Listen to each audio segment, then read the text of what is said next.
just a really quick. I don't hold on, argue the empty tomb. wait, I really don't know. quick. Yeah, go Um, ahead. sir, do you have defeaters? Like, if someone walks up to me and they're like, the Shroud. Do you have defeaters for the Shroud? Well, yeah, all I'd say to the Shroud is so most the people that even argue that the Shroud is authentic, most of them accept the carbon tests. What they try to do is so the carbon dating test shows that there's too much carbon on it for it to be a first century relic. So what they do is they try to argue different reasons why there's this extra carbon on the Shroud. So, like one reason that they propose is that the patch that they happen to cut from is a patch that was repaired, right? And they have various ways they try to argue this. Another thing they try to argue is that there's like threads weaved into the Shroud that's later, okay, and that's why it's coming back with a 13th century date or whatever it is. Yeah. So I would just say, look, you're granting that there's too much carbon on it for it to be old, right? At least most like Shroud defendants do. So that's the first issue.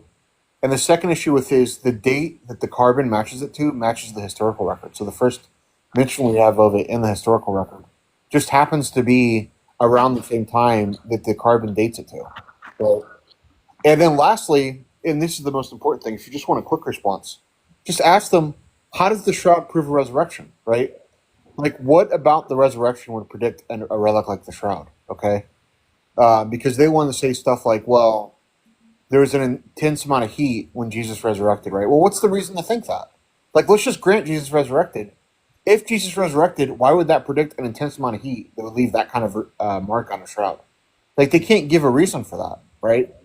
And lastly, in the scripture itself, in John, when Jesus leaves the empty tomb, right, it says that the face cloth was separate from the burial shroud, okay? Now, at the time, it was customs when they put a face cloth on someone, I forget the name of the face cloth, but when they put the face cloth on someone, they put that on underneath the burial shroud, okay? So how did Jesus' face get transposed onto the shroud if he had a face cloth covering his face? None of it makes any sense. It's clearly more reasonable to think this is just one of the many relics that were created, in the 13th, 14th, 15th century, because there's a market for that at the time. It was a common thing people did.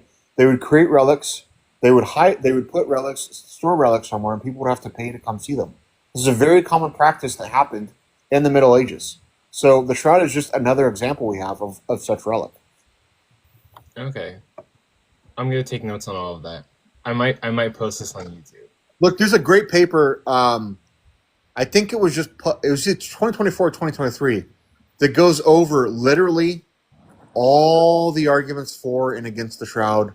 It's very unbiased, right? It just goes over the arguments, all the details for and against the Shroud, and it gives you a nice snapshot of what everybody's saying and what like papers have published, what different like scientists have said, everything, right?